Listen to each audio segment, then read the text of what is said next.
Scheme 1,000ದಿಂದ 4,000 ರೂಪಾಯಿವರೆಗೂ, ಅಲ್ಲ 5,000 ರೂಪಾಯಿವರೆಗೂ ಪೆನ್ಷನ್ ಬರೋವಂಥದ್ದಿದೆ. ಬಟ್ ಆದರೆ ಅದು 18ರಿಂದ 40 ಆ ಏಜ್ ಇರೋರು ಮಾತ್ರ ಮಾಡ್ಕೊಳ್ಳೋದು. ಅಂದರೆ 60 ವರ್ಷ, ನೀವು ಈಗ ಒಂದು 20 ವರ್ಷ ಆಗಿರುತ್ತೆ, ಅವರು ಒಂದು 5,000 ರೂಪಾಯಿ ಕಟ್ಟಬೇಕಂದ್ರೆ ಒಂದು ಪ್ರೀಮಿಯಂ ಬರುತ್ತೆ. ಆ ತಿಂಗಳು ನೀವು ಪ್ರೀಮಿಯಂ ಕಟ್ಕೊಂಡು ಹೋಗ್ತಿದ್ರೆ 60 ವರ್ಷ ಆದಮೇಲೆ ಅದಕ್ಕೆ ಬಡ್ಡಿ ಸೇರಿಸಿ ಗೌರ್ಮೆಂಟಿಂದ ನಿಮಗೆ ಪೆನ್ಷನ್ ಥರ ಅಮೌಂಟ್ ಬರುತ್ತೆ. ಸೊ ಈ ಥರ ಹಲವಾರು ಸ್ಕೀಮ್ಸ್ಗಳಿದೆ. ಕಳ್ತನ ಮಾಡ್ತಾರೆ. ಹಾಗಾಗಿ ನಾವೇ ಮಾಡಬೇಕು ಅಂದರೆ ಇವತ್ತಿನ ದಿನಗಳಲ್ಲಿ ಬಹಳ ಎಚ್ಚರಿಕೆಯಿಂದಿರುವುದು ಒಳ್ಳೆಯದು ಅಂತ ಹೇಳೋದು ಇಷ್ಟಪಡ್ತೀನಿ.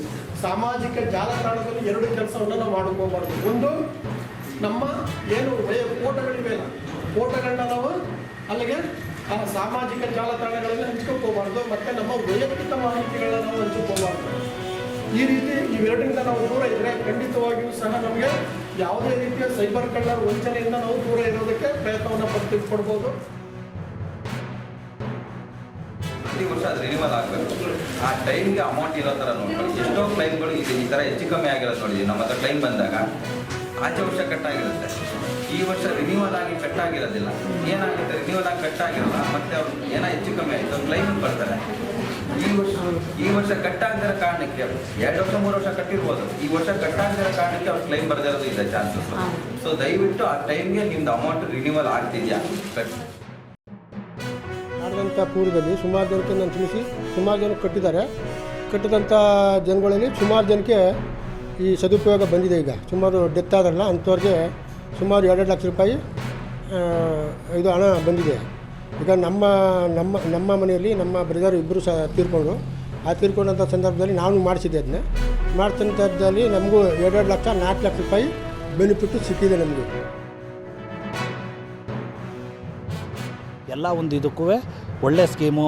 ಏನಾದ್ರು ಹತಚೂರಿ ಆಯಿತು ಅಂತಂದ್ರೂ ಬೇಗ ಇಮಿಡಿಯೇಟ್ಲಿ ಅವರು ಡೆತ್ ಸರ್ಟಿಫಿಕೇಟು, ಅವರು voter I D, Aadhaar card ಏನಿರ್ತದೆ, ಡೆತ್ ಕ್ಲೈಮ್ ಫಾರ್ಮ ಫಿಲಪ್ ಮಾಡಿ ಕೊಟ್ಟರೆ ಆದಷ್ಟು ಬೇಗ ಅದನ್ನು ಫಾರ್ವರ್ಡ್ ಮಾಡಿ ಬ್ರ್ಯಾಂಚಕ್ಕೆ ಇದು ಮಾಡಿದ ಕ್ಷಣಕ್ಕೆ ತಿರ್ಗಾ ಅವರ ನಾಮಿನಿ ಯಾರು ಇರ್ತದೆ ಅವ್ರ ಅಕೌಂಟ್ಗೆ.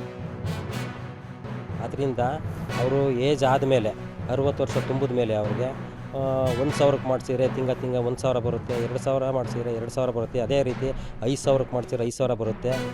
ಮುಂದೆ ಮಕ್ಕಳುಗಳು ಅನಾನುಕೂಲ ಆದಂಥ ಕಾಲದಲ್ಲಿ ಇದು ಉಪಯೋಗ ಆಗುತ್ತೆ. ಆದ್ದರಿಂದ ದಯವಿಟ್ಟು ಎಲ್ಲರೂ APY ಇನ್ಶೂರೆನ್ಸ್ನ ಮಾಡಿಸ್ಬೇಕು ಅಂತೇಳಿ ತಮ್ಮಲ್ಲಿ ಪ್ರಾರ್ಥನೆ. ಇದು ಅನುಕೂಲನ ಕೊಡ್ಕೊಡಿ ಅಂತ ಹೇಳ್ತೀನಿ. ಮತ್ತು ಹೊಸಕಾವಿ ಗ್ರಾಮ ಪಂಚಾಯತಿನಲ್ಲಿ ನಮ್ಮ ಅಕ್ಕ ಇದ್ದಾರೆ, ಅವರು ಇತ್ತೀಚೆಗೆ ಡೆತ್ ಆದರು. ಅವ್ರದ್ದು ಜೀವನ್ ಜ್ಯೋತಿ ಯೋಜನೆ ಮಾಡಿಸಿದ್ವಿ, 436 ಕಟ್ಟಾಗ್ತಿತ್ತು. ಈಗ ಅವರಿಗೆ ಕ್ಲೈಮ್ ಆಗೋದಕ್ಕೆ ಕೊಟ್ಟಿದ್ದೀವಿ. ಈಗ ಇನ್ನೊಂದು ತಿಂಗಳಲ್ಲೆಲ್ಲ ಅಮೌಂಟ್ ಬರುತ್ತೆ.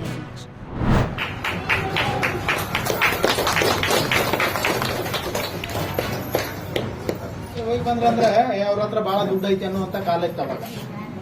ಸೊ ಅದರ ಉದ್ದೇಶ ಏನಾಗಿತ್ತು ಗೌರ್ಮೆಂಟ್ ಅಂತಂದ್ರೆ, ಗಂಡ ಏನೇನೋ ಕತೆ ಮಾಡ್ಕೊಂಡು ಸುಸೈಡ್ ಮಾಡ್ಕೊಂಡು ಇದ್ರ ಬಗ್ಗೆ ಕುಲಂಕುಷವಾಗಿ ಎಲ್ಲಾನು 32 ವಯಸ್ಸು, ಒಂದು ಹೆಣ್ಣು ಮಗು ಇದೆ, 1.5 ವರ್ಷದ್ದು ವ್ಯವಸ್ಥೆ. ಆ ವ್ಯವಸ್ಥೆಯ ಜವಾಬ್ದಾರಿಯನ್ನ ನಾವು ನಮ್ಮ ಸಂಬಂಧಪಟ್ಟ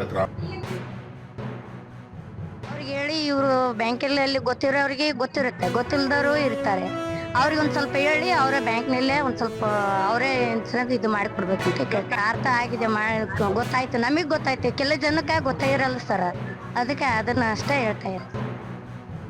ಹೆಲ್ಪ್ ಆಗುತ್ತೆ. ಅಟ್ಲೀಸ್ಟ್ ನಮ್ಮ ಹಿಂದಿರೋಂಥ ನಮ್ಮ ಫ್ಯಾಮಿಲಿ ಬೆನಿಫಿಟ್ಸ್ ಸರ್ ಅದರಲ್ಲಿದ್ದ ತುಂಬ ಎಷ್ಟೋ ಸಾಲಗಳು ಮಾಡ್ಕೊಂಡಿರ್ತೀವಿ, ಅದ್ರದ್ದು ಕಮ್ಮಿ ಆಗುತ್ತೆ. ನೆಕ್ಸ್ಟ್ ಇದು ಎಕ್ಸ್ಪೆಕ್ಟೆಡ್ ಸಾಲ್ಸ್, ಅದು ಮನೆಯಲ್ಲಿದ್ರು ಕೂಡ ಅದು ಕೂಡ 440 ರೂಪಾಯಿನ ಕಟ್ತೀವಲ್ಲ, ಆ ಯೋಜನೆ ಕೂಡ ನಮ್ಗೆ ತುಂಬ ಯೂಸ್ ಆಗುತ್ತೆ. ಅದು ಕೂಡ ಇದ್ದೀವಿ ಸರ. ಈಗ ಒಂದು ಸ್ವಲ್ಪ ಮನೆ ಹಾಕ್ಸ್ಕೊಂಡಿವ್ರಿ, ಎಲ್ಲ ಇಂಪ್ರೂವ್ ಮಾಡ್ಕೊಂಡಿವ್ರಿ. ಈಗ ರೊಟ್ಟಿ ಮಿಷನ್ ತೊಗೋಬೇಕಂತ ಮಾಡೀನ್ರಿ. ಇದೇ 20 ಲಕ್ಷ ಲೋನ್ ಮಾಡಕತ್ತೀವ್ರಿ. ಈಗ ರೊಟ್ಟಿ ಮಿಷನ್ ಮಾಡ್ಬೇಕಂತ ಮಾಡಿವ್ರಿ ಸರ. ಇದಕ್ಕೆ ಶಿಬಿರದಲ್ಲಿದ್ದ ಇವ್ರ ಅವಕಾಶ ಕೊಟ್ಟಿದ್ದು ಅದು ಎಲ್ಲರೂ ಮಾಡಿಸ್ಬೇಕ್ರಿ ಸರ್. ಒಳ್ಳೆ ಮಾಹಿತಿ ಸರ್.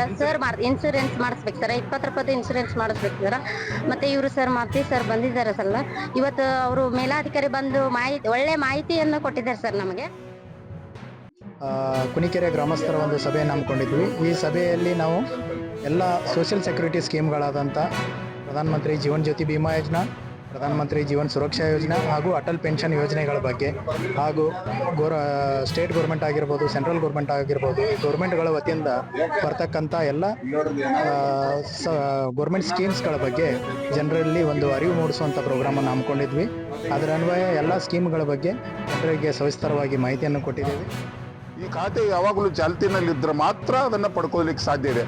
ಸೊ ಈ ನಿಟ್ಟಿನಲ್ಲಿ ನಮಗೆ ಒಂದಿಷ್ಟು ಹೋದ ವಾರ ನಮಗೆ ಸುಮಾರು ಹೆಣ್ಮಕ್ಳು ನಮ್ಮ ಹತ್ರ ಬಂದು ವಿಚಾರ ಕೇಳಿದ್ರು, ಸರ್ ನನಗೆ ಈ ಥರದ ಒಂದು ಪರಿಹಾರ ಬರ್ತಾ ಇಲ್ಲ. ಸೊ ಆ ಸಂಪೂರ್ಣ ಮಾಹಿತಿಯನ್ನು ನಾವು ತೆಗೆದು ನೋಡಿದಾಗ ಅಮ್ಮನ ಅಕೌಂಟ್ ಕೂಡ ಆಕ್ಟಿವ್ ಇರಲಿಲ್ಲ. ಸೊ ಹಾಗಾಗಿ ಈ ಸಂದರ್ಭದಲ್ಲಿ ನಾವು ಎಲ್ಲರಿಗೂ ಕೂಡ ವಿನಂತಿ ಮಾಡಿದ್ದೇವೆ, ಬ್ಯಾಂಕ್ ಮುಖಾಂತರ ವಿನಂತಿ ಮಾಡಿದ್ದೇವೆ, ಮತ್ತು ಗ್ರಾಮ ಪಂಚಾಯತ್ ಅಧಿಕಾರಿಗಳ ಮುಖಾಂತರ ಕೂಡ ವಿನಂತಿ ಮಾಡಿದ್ದೇವೆ. ಅಕೌಂಟನ್ನು ದಯವಿಟ್ಟು ಚಾಲ್ತಿನಲ್ಲಿ ಇಟ್ಕೊಳ್ಳಿ. Very simple. ಒಂದು ಬ್ಯಾಂಕಿಗೆ ಹೋಗಿ ನಿಮ್ಮ KYC, ಒಂದು ಆಧಾರ್ ಕಾರ್ಡ್ ಇದ್ದಿರೋದು, ಪ್ಯಾನ್ ಕಾರ್ಡನ್ನು ಕೊಟ್ಟು ನಿಮ್ಮ ಅಕೌಂಟನ್ನು ಸಹಿ ಮಾಡಿದ್ದಾದರೆ ಮತ್ತೆ KYC ಆಗ್ತದೆ, ಅಕೌಂಟ್ ಆಕ್ಟಿವ್ನಲ್ಲಿ ಬರ್ತದೆ.